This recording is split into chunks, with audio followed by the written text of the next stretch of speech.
Hello बच्चों, तो आज एक नया लेक्चर स्टार्ट होगा, लेक्चर नंबर 16 जो कि 3H का होगा। लेक्चर नंबर 16 में हम सवाल नंबर 11 से पढ़ना स्टार्ट करेंगे।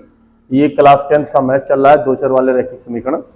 ठीक है, ये टॉपिक इंपॉर्टेंट है। इसमें कम से कम आप समझ लीजिए कि 6-7 नंबर आपके बोर्ड परीक्षा में देखने को मिलते हैं। ठीक, तो अभी तक जितने सवाल पढ़ाए जा चुके हैं, हर एक एक्सरसाइज का हर एक सवाल आपको यूट्यूब पर लगवाया जा चुका है, इस बोर्ड पर लगवाया जा चुका है। ठीक है, लेक्चर नंबर 15 के अंदर सब हो चुके हैं। 16 में सवाल नंबर 11 से देखेंगे। सवाल नंबर 11 देखेंगे। लिखा है मीना 2000 रुपए निकालने के लिए बैंक गई। उसने खजांची, खजांची मतलब मैनेजर, ठीक, जो खजाना जिनके पास होता है, जिनके पास पैसा होता है, उसी को क्या कहते हैं? मैनेजर या खजांची कहते हैं। उसने खजांची से 50 रुपए और 100 रुपए के नोट देने के लिए कहा। आप मुझे 50 रुपए के नोट दीजिए और 100 रुपए के नोट दीजिए। ठीक, मीना ने कुल 25 नोट प्राप्त किए। कितने नोट प्राप्त किए? 25 नोट।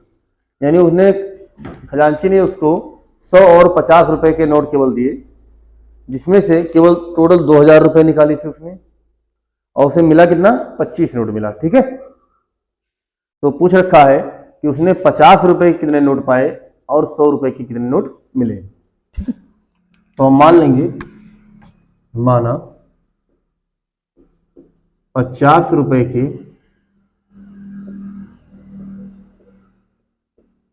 नोटों की संख्या बराबर x और 100 रुपए के नोटों की संख्या बराबर y। अकॉर्डिंग टू क्वेश्चन, कुल कितने नोट थे बाबू? 25 नोट तो थे। समीकरण एक बना लेंगे। अगेन अकॉर्डिंग टू क्वेश्चन, 50 रुपए कितने नोट है?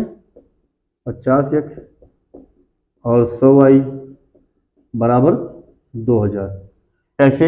ये 2000 रुपया कैसे आया? सुनो, जिससे मान लीजिए आपके पास 100 रुपए के 4 नोट हो। कितने नोट हो? 4। तो जब गुणा करेंगे तो आपको रुपया मिल जाएगा, नहीं मिल जाएगा? 400 रुपया मिल जाएगा। ठीक है, इसी तरह से ये सवाल बना है। अब देखो, सब में 0 से, या आप सबको 0 से भाग कर दो, तो 5x प्लस 10y बराबर 200। 5 से भाग कर सकते हो तो x प्लस 2y बराबर 5 और 40। समीकरण 2। अब हम समीकरण 1 और 2 को सॉल्व करके x और y का मान निकाल सकते हैं। समीकरण 1 व 2 से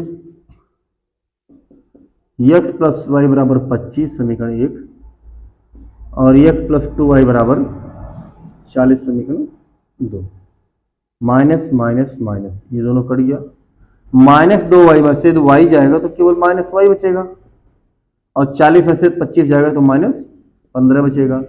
माइनस से माइनस मर गया तो y का मान कितना आ गया? 15। ठीक, y का मान कितना आ गया? 15 नोट आ गया। अब क्या करेंगे? अब हम इसको समीकरण 1 में डाल देंगे।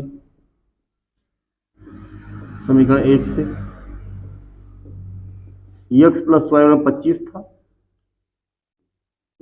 ये 15 बराबर 25, तो उधर जाएगा तो माइनस हो जाएगा, तो 25 माइनस 15 कितना आ जाएगा? 10। इसका क्या आता है? 50 रुपए के नोटों की संख्या बराबर 10, और 100 रुपए के जो नोट होंगे उनकी संख्या कितनी है? 15 है। ठीक है, अब बताइए, ये तो 50 रुपए के 10 नोट है तो कितना रुपया बनेगा? 500। और 100 रुपए का 15 नोट तो कितना बनेगा? 1500। तो 15 और 5 2000 आ गया, नहीं आ गया? अच्छा, नोटों की संख्या कितनी थी? 25। 10 और 15 कितना होगा? 25। ठीक है, आ रहा है सवाल समझ में? आसान है, नोट कर लीजिए।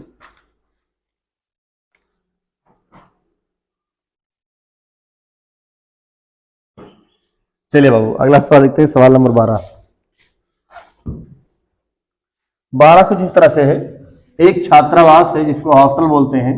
ठीक है, और हॉस्टल में ये फैकल्टी है कि आप जाइए, कुछ रुपया पहले तो दे दीजिए, उसके बाद आप जितने दिन खाना खाएंगे उस हिसाब से पैसा पड़ेगा।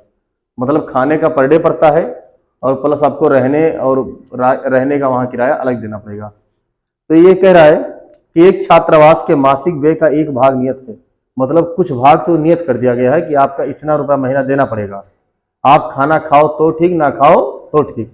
अच्छा ये कहीं ऐसा हो जाए कि आज खाना खाओगे तो पैसा देना पड़ेगा, तो आदमी मान लीजिए कहीं बाहर से खाना खाए या वहाँ खाना ही ना खाए तो क्या पैसा नहीं देगा हॉस्टल वाले को? अब भी तो देना पड़ेगा। नहीं, ऐसे कुछ हैं जो बाहर भी निकलने देते हैं, ऐसी बात नहीं है। आप ऐसी जगह रुके होंगे जहाँ रहा होगा पाबंदी, हम लोग भी रुके हैं, हम लोग भी कानपुर में रुके हैं, ऐसी बात नहीं है, बहुत हॉस्टल में। तो देखा है कि एक छात्रावास का मासिक व्यय का एक भाग नियत है, तो मान लेंगे नियत भाग का जो किराया है या नियत भाग कितना है। सवाल नंबर 12, माना नियत भाग का खर्च बराबर x रुपया। x रुपया तो पहले कांस्टेंट है, प्लस पर डे जितने दिन आप खाना खाओगे, फिर है शेष इस पर निर्भर करता है कि छात्र ने कितने दिन भोजन किया है। एक विद्यार्थी ये 20 दिन भोजन करता है, यानी प्रतिदिन भोजन का जो खर्च है वो कितना है, y रुपया है। अब ये के लिए ये एक स्टूडेंट है, कह रखा है कि ये ने 20 दिन भोजन किया, जिसमें से 1000 रुपये उसने छात्रावास में व्यय हो गया, यानी ये केवल उसने 20 दिन खाना खाया था और उसको देना पड़ा 1000 रुपये। ठीक, तो पहले तो x रुपया तो था ही था, प्लस 20 दिन का y रुपये के हिसाब से था, तो टोटल कितना बना 1000, यानी x प्लस 20y बराबर 1000, समीकरण 1 बन गया। ठीक है, बोलो। उसके बाद कहा कि एक विद्यार्थी बी है जो 26 दिन भोजन करता है और 1180 रुपए देना पड़ता है बी के लिए। इसने x रुपए तो दिया ही दिया, प्लस 26 रुपए वाई के हिसाब से दिया और 1180 रुपए इसने खर्च किया। ठीक है, तो अब दोनों को सॉल्व कर देंगे, x और y का मान निकाल देंगे बस। समीकरण 2 व 1 से x प्लस 26y बराबर 1180, x प्लस 20y बराबर 1000, माइनस माइनस माइनस ये कट गया, 26 में से 20 गया 6y, यहां 180 बचेगा। क्यों? 1180 में से 1000 जाएगा तो 180 बचेगा। 6 कम 6 6 त्रिक 18, यानी y बराबर कितना आ गया 30। तो y का मान 30 हम समीकरण 1 में रख दें तो समीकरण 1 से x प्लस 20 गुणे 30 बराबर 1000 माइनस 600, 400 रुपये। कितने रुपए? 400 रुपये, यानी जो हॉस्टल का किराया नियत भाग है ये 400 रुपये मंथली ले रहा है, प्लस आप पर डे खाना खाएंगे 30 रुपया पर डे ले रहा है। कितना खाना का पैसा ले रहा है? 30 रुपये में। हॉस्टल वाला 30 रुपये में पर डे आपको खाना भी खिला रहा है और 400 रुपये आपके हॉस्टल का किराया ले रहा है। ठीक है, इस तरह चलेगा। आया समझ में? क्लियर है? बोलो। हाँ बताइए, लिख लीजिए इसको। चलिए बाबू अगला सवाल लिखते हैं। सवाल नंबर 13 लिखा है, यश ने एक टेस्ट में 40 अंक पाए। कितने अंक मिले उसको? 40। लेकिन कब? लिखा है कि प्रत्येक सही सवाल पर उसको 3 अंक मिलता है और यदि उसने गलत कर दिया तो 1 का माइनस मार्किंग यानी 1 अंक कट गया। ठीक, फिर कह रहा है, दूसरा कंडीशन दे रखा है कि यदि उसे सही उत्तर पर 4 अंक मिलते और गलत पर 2 अंक कट जाते तब उसने 50 अंक पाया है। तो ये बताना है टेस्ट में कुल कितने प्रश्न हैं। तो ये प्रश्न सही है गलत है अलग की बात है, हम मान लेंगे टेस्ट में सही प्रश्नों की संख्या जो है वो x है और अशुद्ध यानी गलत प्रश्नों की संख्या कितनी है, y। ठीक है,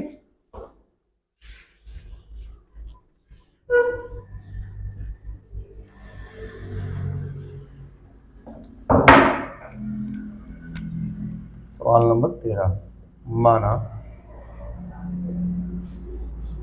टेस्ट में सही प्रश्नों की संख्या बराबर x, टेस्ट में अशुद्ध यानी गलत प्रश्नों की संख्या बराबर y अकॉर्डिंग टू क्वेश्चन। ये तो सही प्रश्न पर 3 अंक मिलता है और गलत पर 1 कटता है, मतलब 1 अंक की y प्रश्न पर माइनस मार्किंग हो तो 40 नंबर मिलता है। दोबारा समझिए, हमें नंबर कब मिलता है, प्रत्येक प्रश्न कितना मेरा सही है और एक प्रश्न पर कितना नंबर मिल रहा है, यही तो देखते हैं। यदि माइनस मार्किंग है मतलब गलत पर कट रहा है नंबर, तो उसको घटा देते हैं, जितने प्रश्न गलत होते हैं उतने। 1 नंबर घटा है यानी एक नंबर कम होता है, 1 अंक कम हो जाता है यदि एक प्रश्न गलत है y, तो y प्रश्न गलत है तो y अंक कट जाएगा। ठीक है, अगेन अकॉर्डिंग टू क्वेश्चन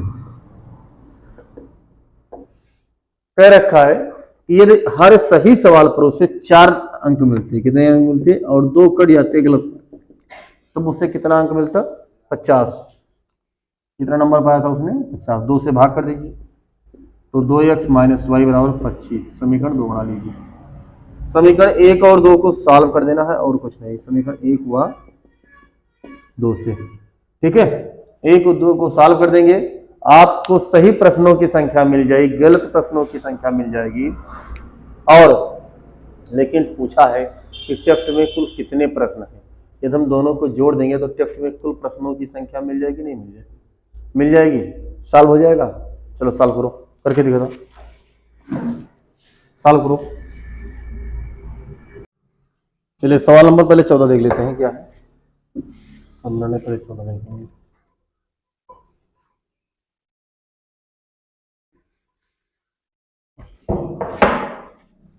सवाल नंबर 14 क्या कह रहा है, कह रहा है ये और भी 2 पॉइंट हैं जो कि 100 किलोमीटर की दूरी पर एक दूसरे से,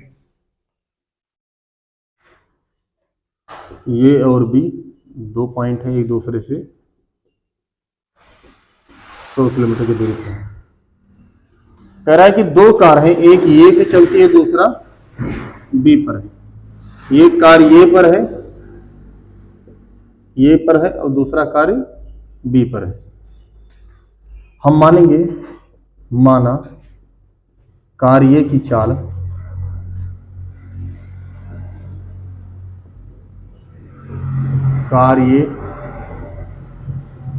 चाल बराबर x किलोमीटर पर आवर, और कार बी की चाल जो है y किलोमीटर पर आवर।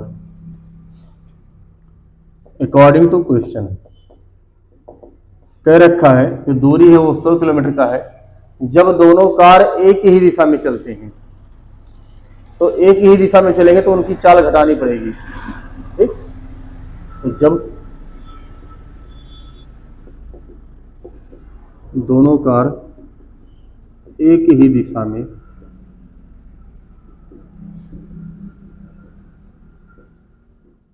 चलते हैं तो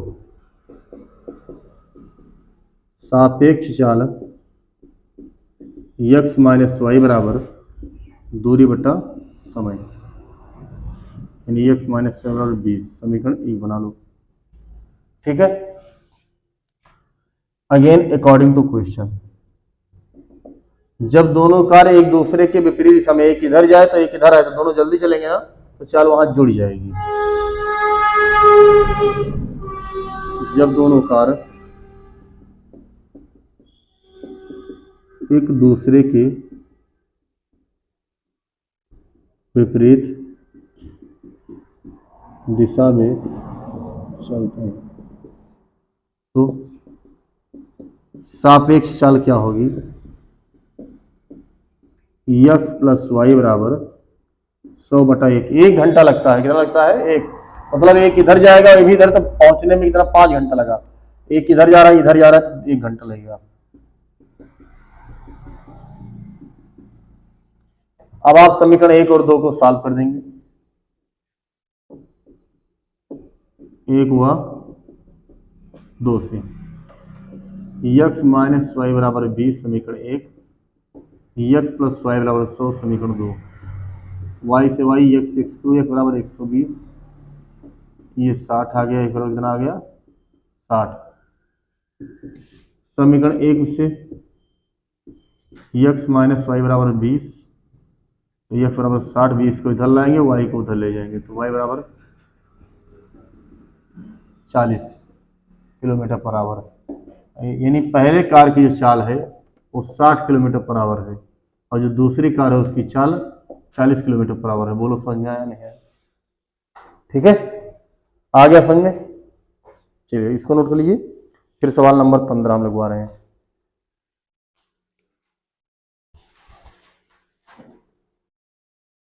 चलिए बच्चों सवाल नंबर 15 देखते हैं। लिखा है कि 2 महिलाएं 5 पुरुष किसी काम को 5 दिन में करते हैं, 4 दिन में करते हैं। 3 महिलाएं 6 पुरुष, यानी एक लोग और आ गए तो काम को 3 दिन में पूरा कर दिए। यहां जब ऐसे सवाल आएंगे तो हम केवल 1 दिन की बात करेंगे। हम मानेंगे कि एक महिला के द्वारा जो काम पूरा करने में लगेगा समय वो कितना है x, यानी एक महिला जाएगी और पूरा काम को x समय में निपटा के चली देगी। तो ये पूरा काम करने में x दिन लग गया, तो एक दिन में कितना करेगी? 1/x करेगी या नहीं करेगी? बोलो, एक महिला एक दिन में कितना काम करेगी? 1/x दिन करेगी, x करेगी। ऐसे एक पुरुष पूरा काम करने में y दिन लेता है, तो एक दिन में कितना पार्ट काम करेगा? तो काम का केवल 1/y हिस्सा तो करेगा एक दिन में। अब लिखा है 2 महिला यानी 2 1/x प्लस 5 1/y बराबर, अच्छा यहां एक दिन की बात हो रही है, तो टोटल काम 4 दिन में हुआ है, तो एक दिन में कितना होगा? 1/4 भाग तो होगा, तो 1/4 आ जाएगा। ये समीकरण 1 बन गया। फिर कह रहा है 3 लेडीज यानी 3 महिलाएं 3 1/x पूरे 6 1/y बराबर, टोटल काम 3 दिन में करता है, तो एक दिन में कितना होगा? पूरे कमवा का 1/3 भाग तो होगा, तो 1/3। देखो यहाँ जो समीकरण बनता है ये कार्य का बनता है। इसने कार्य कितना किया? एक दिन में 1/x किया, इसने 1/y किया, और एक दिन में जो दोनों मिलकर काम किए वो 1/4 काम किए हैं, तो जो दोनों का योग आएगा वो 1/4 तो आएगा। तो ये समीकरण 2 बन गया। अब हमने बराबर करने के लिए यहाँ 3 था तो इसको 3 से कर दिया, यहाँ 2 था तो इसको 2 से कर दिया। अब समीकरण 1 हुआ 2 से, दोनों को सॉल्व करेंगे, गुणा करेंगे, 3 दूनी 6x, 5 3 15y बटा 4 3/4, ऐसे इनको कर दिया। माइनस के दोनों कट गए, हर समान था 1/y कॉमन लिया, 15 में से 12 गया जाएगा, 3/4 माइनस 2/3, 15 में से 12 गया 3 बचेगा, 1/y, 3 3 का 9, 4 दूनी 8, 9 में से 8 जाएगा 1, नीचे 4 3 12, y 1 कम y 12 3 36, ये 360। ये डे लिखा है, दिन लिखा है, मतलब जो पुरुष काम करेगा वो कितने दिन में करेगा? 36 दिन में, यानी एक अकेला पुरुष 36 दिन लग जाएगा काम करने में। ठीक, उसके बाद पता लगा कि समीकरण 1 में रखे तो हमने, तो x का मान निकाला तो कितना आ गया? 18 दिन आ गया। मतलब लेडीज को कितना काम लग जाएगा? 18 दिन, यानी जो लेडीज है वो ज्यादा काम कर रही है, ठीक है, पुरुष की तुलना में। कौन सा काम होगा जो लेडीज ज्यादा कर सकती है? पुरुष की बहुत काम हो सकता है। अब जैसे मान लीजिए बातें करना हो गया, ज्यादा बात करके निपटा दे हैं, 18 दिन में जेंट्स का वो बात करें 36 दिन लाख से दूना लाग सकते हैं, यानी कार्य क्षमता लेडीज की जस्ट डबल है जेंट्स के, जितना वह करिए वो आधे का दिन में निपटाए चल देंगे तुरंत। ठीक है, तो चलिए नोट कीजिए, अच्छा सवाल था। चलिए बच्चों सवाल नंबर 16 देखते हैं, और 3H का आखिरी सवाल। लिखा है रोहित 300 किलोमीटर की दूरी पर स्थित अपने घर जाने के लिए कुछ दूरी रेलगाड़ी से तथा कुछ दूरी बस द्वारा तय करती है। ऐसा क्यों? क्योंकि जहां बस जा रही है वहां रेलगाड़ी नहीं जाती होगी। ठीक है, ये तो वह 60 किलोमीटर रेलगाड़ी द्वारा तथा शेष बस द्वारा तय करती है, तो 4 घंटे समय लगते हैं।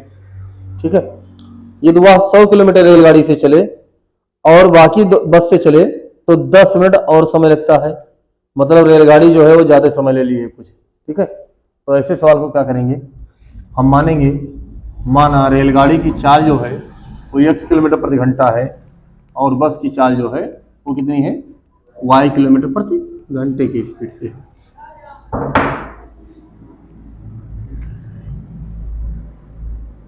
माना रेलगाड़ी की चाल x किलोमीटर पर आवर है और जो बस है, बस की चाल जो है वो y किलोमीटर पर आवर है। ठीक है। अच्छा, कुल दूरी कितनी चलनी है उसको? 300 किलोमीटर। ठीक। पहला condition, first according to question. रेलगाड़ी द्वारा कितनी चली है? रेलगाड़ी द्वारा तय दूरी 100 किलोमीटर। ठीक। तो बस द्वारा कितनी चलेगी? बस के द्वारा कितनी चाल चलेगी? आइए, पूरी दूरी उसको 300 किलोमीटर जाना है।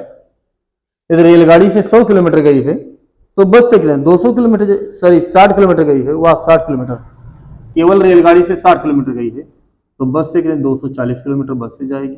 बोलो, अब कुल कितना समय लगता है? 4 घंटे। तो 4 घंटे कब आया? दूरी बटा चाल, सॉरी समय बराबर क्या होता है? चाल बटा दूरी। अरे चाल बटा दूरी तो होगा, तो चाल कितना है? नहीं यार, समय दूरी बटा चाल, तो ये 60 है। चाल कितनी है? x।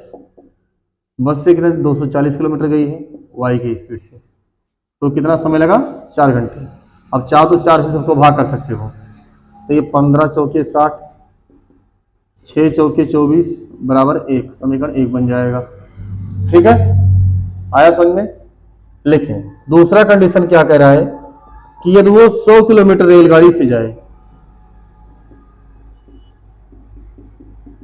रेलगाड़ी से, तो बताइए 200 किलोमीटर किससे चलेगी? वो बस से जाएगी, नहीं जाएगी? तब क्या होता है? 10 मिनट और लग जाता है, 10 मिनट ज्यादा समय लग गया।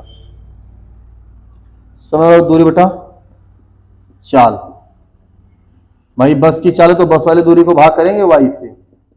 4 घंटे में 10 बटा 60 जोड़ दो। 60 क्यों किए? क्योंकि 10 मिनट दे रखा है, मिनट को घंटे बदलने के लिए 60 जोड़ना, भाग करना पड़ता है। 0 से 0 कट गया तो ये आ गया कुछ 100 बटा x प्लस 200 बटा y बराबर 6 एकम 6 चौक 24 से 25 बटा 6। आप चाहो तो सबको 25 से भाग, 25 चौके 100, 25 अट्ठे 25 एकम 25, समीकरण 2। अब समीकरण 1 और 2 को हल करना है। आप देखेंगे कि यहाँ 15 है, यहाँ कितना है? 4, तो इसको 4 से कर दो और इसको कर दो 15 से गुणा। बोलो, अब लिखेंगे समीकरण 1 गुणे 4 व समीकरण 2 गुणे 15 से, मतलब 1 को 4 से गुणा करने पर और 2 को 15 से गुणा करने पर। एग्जाम में लिखने का सही तरीका यही होगा। 4 से करेंगे तो 15 चौके 60 में बटा x प्लस 6 चौक और 4 एकम 4, समीकरण 1। 15 चौके 60 बटा x प्लस 15 अट्ठे 120 बटा y, 15 बटा माइनस माइनस माइनस से मर गया। हर समान है, 240 में से 120 जाएगा, सीधा 120 बटा y बच जाएगा। 4 माइनस 15 बटा 6, 6 चौक 24 में से 15 गया, कितना बचेगा? 9 बटा 6, 3 19 6, 3 3 9, यानी 120 बटा y बराबर 3 बटा 2। 3 एक कम 3 और 40 3 20, यानी 40 बटा y बराबर 1 बटा 2, क्रॉस मल्टीप्लाई, तो y बराबर 40 दूना 80 किलोमीटर पर आवर, यानी जो बस की स्पीड है वो कितनी है? 80 किलोमीटर प्रति घंटा है। अब समीकरण 1 में रखेंगे और y का मान निकालें। चलिए इधर दिख रहा होगा तो निकाल देते हैं समीकरण 1 से। ठीक है, आप एक रख के निकाल लीजिएगा। ठीक है, हो जाएगा। बस 3h में इतना ही, बाकी है।